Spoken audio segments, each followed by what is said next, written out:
power to influence perceptions. If things become normalised in the media, then it starts to become normalised in everyday life.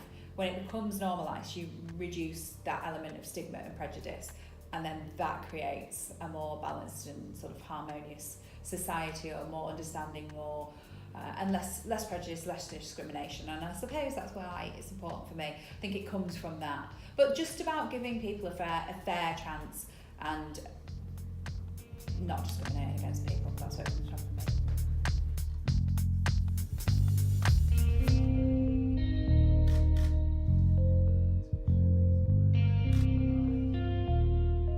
Having better education within the industry about disabilities and what disabilities entail, because I think people are still quite naive about it, and I don't think they quite understand it, or the practicalities of working with people with disabilities. So I think that will improve the sort of access to work for people with disabilities within the film and TV industry.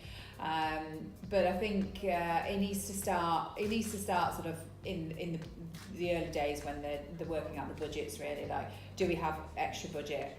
We need to make extra budget to fund, say, a support worker, pay extra travel, or allow extra time for this, that and the other, or whatever the needs are of whoever it is that they're going to employ for whatever role that might be.